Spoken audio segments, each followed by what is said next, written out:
Hi SL ഡോക്സിലേക്ക് എല്ലാവർക്കും സ്വാഗതം. പല ആളുകളും പറയുന്ന കേൾക്കാറുണ്ട്, എൻ്റെ പാർട്ട്ണർ അല്ലെങ്കിൽ ഞാൻ സ്നേഹിക്കുന്ന പേഴ്സൺ തീരെ ഇമോഷണലി അറ്റാച്ച്ഡ് അല്ല, അതായത് ഞാനുമായിട്ട് ഇമോഷണലി അറ്റാച്ച്ഡ് അല്ല എന്നുള്ളത് പലരും പറയുന്നൊരു കാര്യമാണ്. സോ അങ്ങനെ ഒരു കംപ്ലൈൻറ്റ് നിങ്ങൾക്കുണ്ടെങ്കിൽ അല്ലെങ്കിൽ അങ്ങനെ ഒരു പ്രശ്നം നിങ്ങളുടെ റിലേഷൻഷിപ്പിൽ ഉണ്ടെങ്കിൽ എങ്ങനെയാണ് ആ ഒരു പേഴ്സണെ നമുക്ക് ഹാൻഡിൽ ചെയ്യാനായിട്ട് കഴിയുക എന്നുള്ളതാണ് ഇന്നത്തെ ഈ ഒരു വീഡിയോയിൽ പറയാനായിട്ട് പോകുന്നത്. അതായത് നമ്മളുമായിട്ട് ഇമോഷണലി അറ്റാച്ച്ഡ് അല്ലാത്തൊരു പേഴ്സണുമായി ജീവിതം മുന്നോട്ട് കൊണ്ടുപോകാന്ന് പറയുന്നത് വളരെയധികം റിസ്ക് ഉള്ള ഒരു കാര്യമാണ്. സോ നിങ്ങൾ പേടിക്കേണ്ട ആവശ്യമില്ല, നമുക്ക് ചെറിയ രീതിയിലൊക്കെ ഒന്ന് മാനേജ് ചെയ്തിട്ട് അത് മുന്നോട്ട് കൊണ്ടുപോകാനായിട്ട് കഴിയും. അപ്പോൾ എങ്ങനെയാണ് നമുക്കത് ഹാൻഡിൽ ചെയ്യാൻ പറ്റുക എന്നുള്ള നമ്മുടെ ആ പോയിന്റ്സ് എന്തൊക്കെയാണെന്നുള്ളത് നമുക്ക് നോക്കാം. നമ്മുടെ ഫസ്റ്റ് പോയിന്റ് എന്ന് പറയുന്നത്, അവർക്ക് എന്തെങ്കിലും ടെൻഷനോ കാര്യങ്ങളോ ഉണ്ടെങ്കിൽ അതിന്റെ കാരണം എന്താണെന്നുള്ളത് മനസ്സിലാക്കുക എന്നുള്ളതാണ്. അതായത് ചിലപ്പോൾ അവർക്ക് നിങ്ങളുമായിട്ടുള്ള പ്രശ്നമല്ലായിരിക്കാം, അതിന്റെ പുറത്ത് ചിലപ്പോൾ അവർക്ക് അവരുടെ ജോലിപരമായിട്ടുള്ള എന്തെങ്കിലും ടെൻഷൻ ഉണ്ടായിരിക്കാം, അങ്ങനെ അവർക്ക് ചുറ്റും മറ്റെന്തെങ്കിലും ടെൻഷൻസ് ഉണ്ടോ, അങ്ങനെ ഒരു കാരണം കൊണ്ടാണോ ഇവരിപ്പോൾ ഇങ്ങനെ ഡൗൺ ആയിരിക്കുന്നത്, അല്ലെങ്കിൽ അതുകൊണ്ടാണോ എന്നോടുള്ള അറ്റാച്ച്മെന്റ് കുറഞ്ഞതുപോലെ എനിക്ക് ഫീൽ ചെയ്യുന്നത്, ഇങ്ങനെ നിങ്ങളൊന്ന് അറിയാനായിട്ട് ശ്രമിക്കുക എന്നുള്ളതാണ്. ഇനിയിപ്പോൾ അതല്ലാന്നുണ്ടെങ്കിൽ മറ്റൊരു രീതിയിൽ പറയുകയാണെങ്കിൽ നിങ്ങളുമായിട്ടുള്ള എന്തെങ്കിലും പ്രശ്നമായിരിക്കാം. സോ എന്തായിരിക്കും അവരുടെ പ്രോബ്ലം എന്നുള്ളത് കൃത്യമായി മനസ്സിലാക്കാനായിട്ട് നിങ്ങളൊന്ന് ശ്രമിക്കുക. ഇനി നമ്മുടെ രണ്ടാമത്തെ പോയിന്റ് എന്ന് പറയുന്നത്, നിങ്ങൾ തമ്മിൽ കഴിഞ്ഞ കാലത്ത് എന്തെങ്കിലും പരിഹരിക്കപ്പെടാത്ത പ്രശ്നങ്ങൾ ഉണ്ടെങ്കിൽ അത് ഇപ്പോൾ അവസാനിപ്പിക്കാനായിട്ട് ശ്രമിക്കുക എന്നുള്ളതാണ്. അതായത് നമ്മളോട് ഉദ്ദേശിക്കുന്ന കാര്യം ഇത്രയേ ഉള്ളൂ. ചിലപ്പോൾ നിങ്ങൾ തമ്മിൽ മുമ്പേ ഉണ്ടായിരുന്ന എന്തെങ്കിലും പ്രശ്നങ്ങളുടെ പുറത്തായിരിക്കും ഇപ്പോൾ ഇങ്ങനൊരു ഇമോഷണൽ അറ്റാച്ച്മെന്റ് ഇല്ലാതിരിക്കുന്നുണ്ടാവുക. അതായത് ചിലപ്പോൾ നിങ്ങൾ അവരെ ശ്രദ്ധിക്കുന്നില്ല എന്ന് അവർക്ക് തോന്നിയിട്ടുണ്ടായിരിക്കാം. അതല്ലാന്നുണ്ടെങ്കിൽ ചിലപ്പോൾ നിങ്ങൾ തമ്മിൽ മുന്നേ എന്തെങ്കിലും പറഞ്ഞ തർക്കങ്ങൾ സംഭവിച്ചതോ, അങ്ങനെ അല്ലാന്നുണ്ടെങ്കിൽ നിങ്ങളുടെ തീരുമാനങ്ങൾ തമ്മിലുള്ള വ്യത്യാസങ്ങളോ, അങ്ങനെ പല കാരണങ്ങളും ഉണ്ടായിരിക്കാം എന്നുള്ളതാണ്. അതായത് ഇപ്പോൾ ഇങ്ങനെ ഒരു ഇമോഷണൽ അറ്റാച്ച്മെന്റ് വരാതിരിക്കുന്നതിന്റെ കാരണം ഇത്തരത്തിൽ മുന്നേ നടന്ന പല കാരണങ്ങളും ആയിരിക്കാം എന്നുള്ളതാണ്. സോ അത് എന്താണെന്നുള്ളത് കൃത്യമായി മനസ്സിലാക്കുകയും പരിഹരിക്കപ്പെടാത്ത പ്രശ്നമായിരുന്നു അതെന്നുണ്ടെങ്കിൽ ഇപ്പോൾ അത് പറഞ്ഞ് അവസാനിപ്പിക്കുകയും ചെയ്യുക എന്നുള്ളതാണ്. ഇനിയിപ്പോൾ നിലവിലുള്ള പ്രശ്നമാണ് എന്നുണ്ടെങ്കിൽ അത് വളരെ പെട്ടെന്ന് തന്നെ സോൾവ് ചെയ്യാനായിട്ട് ശ്രമിക്കുക. അപ്പോൾ ഇത്ര മാത്രമേ ഉള്ളൂ. അതായത് നിങ്ങൾ തമ്മിൽ എന്തെങ്കിലും പ്രശ്നങ്ങൾ ഉണ്ടെങ്കിൽ അത് കഴിഞ്ഞതായിരിക്കാം, അതല്ല എന്നുണ്ടെങ്കിൽ ഇപ്പോൾ പ്രസന്റിൽ നടന്നുകൊണ്ടിരിക്കുന്ന പ്രശ്നമായിരിക്കാം. അങ്ങനെ എന്ത് തന്നെയാണെങ്കിലും പെട്ടെന്ന് തന്നെ അത് സോൾവ് ചെയ്യാനായിട്ട് ശ്രമിക്കുക. ഇനി നമ്മുടെ മൂന്നാമത്തെ പോയിന്റ് എന്ന് പറയുന്നത്, നിങ്ങളുടെ പാർട്ട്ണറുടെ ആവശ്യങ്ങളെ കുറിച്ച് മനസ്സിലാക്കുക എന്നുള്ളതാണ്. അതായത് ഒരു നല്ല റിലേഷൻഷിപ്പ് മുന്നോട്ട് കൊണ്ടുപോകാനായിട്ട് നമുക്ക് വേണ്ടത് എന്താണെന്ന് വെച്ച് കഴിഞ്ഞാൽ നമ്മുടെ പാർട്ട്ണറുടെ ഇഷ്ടങ്ങൾ അനിഷ്ടങ്ങൾ മനസ്സിലാക്കുക എന്നുള്ളതാണ്. അവരുടെ ശാരീരികവും മാനസികവും വൈകാരികവുമായിട്ടുള്ള ആവശ്യങ്ങൾ എന്താണെന്നുള്ളത് തിരിച്ചറിയാം.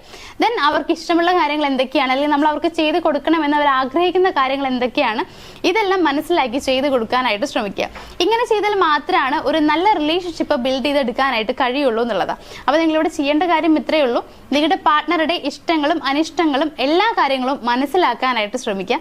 ദെൻ ആ രീതിയിൽ അവരോടൊന്ന് പെരുമാറി തുടങ്ങുക. ഇനി നമ്മുടെ നാലാമത്തെ പോയിന്റ് എന്ന് പറയുന്നത് കമ്മ്യൂണിക്കേഷൻ, അതായത് രണ്ടുപേരും തമ്മിൽ സംസാരിക്കുക എന്നുള്ളതാണ്. ഇത് വളരെ ഇമ്പോർട്ടൻ്റ് ആണ്. ചില ആളുകളുണ്ട് ഇങ്ങനെ എന്തെങ്കിലും ഒരു അറ്റാച്ച്മെന്റ് തോന്നുന്നില്ല, അല്ലെങ്കിൽ അത് കുറഞ്ഞു എന്ന് തോന്നുകയാണെന്നുണ്ടെങ്കിൽ അപ്പം തന്നെ പാർട്ട്ണറോട് അല്ലെങ്കിൽ നമ്മൾ സ്നേഹിക്കുന്ന ഒരു പേഴ്സണോട് ഷൗട്ട് ചെയ്ത് സംസാരിക്കുക. എന്താണ് ഇങ്ങനെ സംഭവിച്ചത്, എന്തുകൊണ്ട് ഇങ്ങനെ ചെയ്യുന്നത്, നിങ്ങൾക്ക് ഇനി എന്നെ അല്ലാണ്ട് വേറെ ആരെങ്കിലും ഇഷ്ടമുണ്ടോ, ഇങ്ങനെയൊക്കെ നമ്മൾ ആദ്യം ചിന്തിക്കുന്നുണ്ടാവുക, പറയുന്നുണ്ടാവുക എന്നുള്ളതാണ്. അങ്ങനെ ചെയ്യരുത്. നമ്മളിവിടെ കമ്മ്യൂണിക്കേഷൻ എന്ന് പറയുമ്പോൾ ഉദ്ദേശിക്കുന്നത് സമാധാനപരമായിട്ടുള്ള ഒരു സംസാരമാണ്. അങ്ങനെ ആശയവിനിമയം നടത്തുക എന്നുള്ളതാണ്. അല്ലാതെ ശബ്ദമുയർത്തി സംസാരിച്ച് കഴിയുമ്പോൾ അതൊരു വലിയ പ്രശ്നമായിട്ട് മാറുന്നല്ല, അത് കുറയില്ല. അതുകൊണ്ട് തന്നെ ശാന്തമായി രണ്ടുപേരും സംസാരിക്കാനായിട്ട് ശ്രമിക്കുക. അതിലൂടെ തന്നെ ഓപ്പൺ ആയിട്ട് അവരോട് ചോദിക്കുക, എന്താണ് പ്രശ്നം. നമ്മൾ നേരത്തെ പറഞ്ഞ ഒന്നും അറിയാൻ കഴിഞ്ഞിട്ടില്ല എന്നുണ്ടെങ്കിൽ അവരോട് ഡയറക്റ്റ് ആയിട്ട് ചോദിക്കാനായിട്ട് ശ്രമിക്കുക. അതേപോലെ തന്നെ നിങ്ങളുടെ ആവശ്യങ്ങൾ എന്താണെന്നുള്ളത് പറഞ്ഞ് മനസ്സിലാക്കുക. ഇങ്ങനെ നിൽക്കുമ്പോൾ പറ്റുന്നില്ല, അപ്പോൾ കുറച്ചുകൂടി ഓക്കെ ആവണം, എങ്കിൽ മാത്രമാണ് ഞാൻ ഈ റിലേഷൻഷിപ്പിൽ ഹാപ്പി ആയിരിക്കുള്ളൂ എന്നുള്ള രീതിയിൽ അവരോട് സംസാരിച്ച് എല്ലാ കാര്യങ്ങളും അവരെ കൂടി അറിയിക്കാനായിട്ട് ശ്രമിക്കുകയാണ് നിങ്ങൾ ചെയ്യേണ്ടത്. സോ ഇത്തരത്തിൽ ഒരു മാറ്റം അവരിൽ വരുത്താനായിട്ട് നിങ്ങൾ ശ്രമിക്കുക. അപ്പോൾ ഇവിടെ നമ്മൾ പറയുന്നത് ഒരിക്കലും ശബ്ദമുയർത്തി സംസാരിക്കുക എന്നുള്ളതല്ല, സാവധാനത്തിൽ നല്ല രീതിയിൽ കമ്മ്യൂണിക്കേറ്റ് ചെയ്യാനായിട്ട് ശ്രമിക്കുക. ഇനി നമ്മുടെ ലാസ്റ്റ് പോയിന്റ് എന്ന് പറയുന്നത് ക്ഷമയും സഹാനുഭൂതിയും പരിശീലിക്കുക എന്നുള്ളതാണ്. ഇപ്പോൾ ക്ഷമ എന്ന് പറയുന്നത് നമ്മൾ പറയാറുണ്ട് ഏറ്റവും നല്ല ആയുധമാണ്, അതേപോലെ തന്നെ എല്ലാ മനുഷ്യനും വേണ്ട കാര്യമാണ്. പക്ഷേ ഒട്ടുമിക്ക ആളുകൾക്കും ഇതില്ല എന്നുള്ളതാണ് സത്യമുള്ള കാര്യം. അതായത് ഇപ്പോൾ റിലേഷൻഷിപ്പിൽ, എസ്പെഷ്യലി റിലേഷൻഷിപ്പ് എടുത്തു പോയി കഴിഞ്ഞാൽ എന്തെങ്കിലും പ്രശ്നം വന്നു കഴിഞ്ഞാൽ, അല്ലെങ്കിൽ നമുക്കതിൽ എന്തെങ്കിലും നമ്മളെ ഹേർട്ട് ചെയ്യുന്ന പോലെ ഫീൽ ചെയ്ത് കഴിഞ്ഞാൽ നമുക്ക് ഒരിക്കലും അത് സഹിക്കാനായിട്ട് പറ്റില്ല, ക്ഷമിക്കാനായിട്ട് പറ്റില്ല എന്നുള്ളതാണ്. അങ്ങനെ വരുമ്പോൾ നമ്മുടെ ഓപ്പോസിറ്റ് നിൽക്കുന്ന പേഴ്സണോട് നമ്മൾ വളരെയധികം ഷൗട്ട് ചെയ്ത് സംസാരിക്കാനുള്ള ചാൻസ് വളരെ കൂടുതലാണ്. അങ്ങനെ നിങ്ങൾ ഒരിക്കലും ഇവിടെ ചെയ്യരുത്. ഇപ്പൊ ഇത്ര നാളും ഇവരിങ്ങനെ നിങ്ങളോട് പെരുമാറിയത് കൊണ്ട് തന്നെ നിങ്ങൾ ഓൾറെഡി അതിൽ വളരെയധികം വിഷമത്തിലിരിക്കുന്ന ഒരു പേഴ്സൺ ആയിരിക്കും. സോ ക്ഷമിക്കുക എന്ന് പറയുന്നത് കുറച്ച് പ്രയാസമുള്ള കാര്യമായിരിക്കും. എങ്കിൽ പോലും അതെല്ലാം ക്ഷമിച്ച് മുന്നോട്ട് പോകുന്നതായിട്ട് നിങ്ങളൊന്ന് അവരുടെ മുമ്പിൽ ആക്ട് ചെയ്യാന്നല്ല, നിങ്ങൾ അങ്ങനെ ആയി മാറുക എന്നാണ് പറയുന്നത്. എന്നേരത്തിൽ നിങ്ങൾ റിലേഷൻഷിപ്പിൽ എത്ര പ്രശ്നങ്ങൾ ഉണ്ടെങ്കിലും അതെല്ലാം മറന്ന് മുന്നോട്ട് പോകണമെന്ന് ഞാൻ ഒരിക്കലും പറയില്ല. അങ്ങനെ നമ്മൾ റിലേഷൻഷിപ്പിൽ ഇരിക്കേണ്ട ആവശ്യമില്ല. പക്ഷെ ഇവിടെ ആ ഒരു ഇമോഷണൽ അറ്റാച്ച്മെന്റ് വരുത്തണം എന്ന് നിങ്ങൾ ആഗ്രഹിക്കുന്നുണ്ടെങ്കിൽ ഈ പറഞ്ഞ കാര്യം ചെയ്തേ പറ്റുള്ളൂ. അവരോട് അവർ ചെയ്ത ഒരു കാര്യങ്ങളെയും ഷൗട്ട് ചെയ്ത് സംസാരിക്കാതെ അതെല്ലാം ക്ഷമിച്ചു എന്നുള്ള രീതിയിൽ ക്ഷമയോടുകൂടി മുന്നോട്ട് പോകാനായിട്ട് ശ്രമിക്കുക.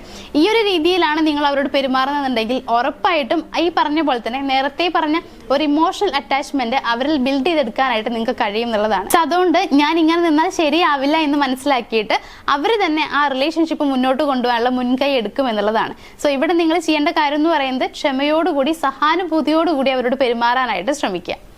അപ്പോൾ ഇത്രയും കാര്യങ്ങൾ നിങ്ങളൊന്ന് ഫോളോ ചെയ്യുക. നിങ്ങൾ വിചാരിക്കുന്നുണ്ടാവും ഇങ്ങനെ ചെയ്ത് കഴിഞ്ഞാൽ ഇത് ഓക്കെ ആകുമോ, ഉറപ്പായിട്ടും ഓക്കെ ആവില്ല എന്നുള്ളതാണ് നിങ്ങൾ വിചാരിക്കുന്നുണ്ടാവുക. പക്ഷെ അങ്ങനെയൊന്നല്ല, നിങ്ങളൊന്ന് ട്രൈ ചെയ്ത് നോക്കുക, തീർച്ചയായിട്ടും നിങ്ങൾക്ക് അതിൻ്റെ റിസൾട്ട് കിട്ടും എന്നുള്ളതാണ്. ചിലപ്പോൾ നിങ്ങൾ എങ്ങനെ ചെയ്ത് നോക്കിയിട്ടുള്ള പേഴ്സൺ ആയിരിക്കാം, പക്ഷേ ഇതിൽ 1-2 മാത്രം ചെയ്ത് നോക്കിയിട്ട് കാര്യമില്ല. ഈ പറഞ്ഞ ഓരോ കാര്യങ്ങളും ചെയ്ത് നോക്കുക. ഒന്ന് ചെയ്തിട്ട് നിങ്ങൾക്ക് ഓക്കെ ആയില്ല എന്നുണ്ടെങ്കിൽ നെക്സ്റ്റ് സ്റ്റെപ്പ് നിങ്ങൾക്ക് ചെയ്ത് നോക്കാവുന്നതേ ഉള്ളൂ. അപ്പോൾ ഈ പറഞ്ഞ കാര്യങ്ങൾ മുഴുവനായിട്ടും ചെയ്യുകയാണെന്നുണ്ടെങ്കിൽ ഉറപ്പായിട്ടും നിങ്ങൾക്ക് അതിൻ്റെ റിസൾട്ട് ഉണ്ടായിരിക്കും എന്നുള്ളതാണ്. സോ ഒരു പ്രാവശ്യമെങ്കിലും ഈ ഒരു പ്രശ്നം ഫേസ് ചെയ്യുന്ന ആളാണ് എന്നുണ്ടെങ്കിൽ ഒന്ന് നിങ്ങളുടെ ലൈഫിൽ ഒന്ന് ചെയ്ത് നോക്കാനായിട്ട് ശ്രമിക്കുക. സോ ഇന്നത്തെ വീഡിയോ ഇവിടെ പൂർണ്ണമാവുകയാണ്. ഇത്രയും കാര്യങ്ങളാണ് ഷെയർ ചെയ്യാനുണ്ടായിരുന്നത്. നിങ്ങൾക്ക് ഈ ഒരു വീഡിയോ യൂസ്ഫുൾ ആയിട്ട് തോന്നുകയാണെന്നുണ്ടെങ്കിൽ നമ്മുടെ വീഡിയോ ഒന്ന് ലൈക്ക് ചെയ്തേക്കണം. അതേപോലെ തന്നെ നിങ്ങളുടെ ഫ്രണ്ട്സ്, ഫാമിലി ആർക്കെങ്കിലും ഒക്കെ ഒന്ന് ഷെയർ ചെയ്ത് കൊടുക്കാമെന്ന് തോന്നുകയാണെങ്കിൽ ഒന്ന് ഷെയർ ചെയ്ത് കൊടുക്കുക. നമ്മുടെ ചാനൽ ആദ്യമായിട്ട് കാണുന്ന ആളുകളൊക്കെ ആണെങ്കിൽ ഒന്ന് സബ്സ്ക്രൈബ് ചെയ്ത് തുടർന്ന് വീഡിയോസ് കാണാനായിട്ട് ശ്രമിക്കുക. മറ്റൊരു വീഡിയോയുമായിട്ട് കാണാം. താങ്ക്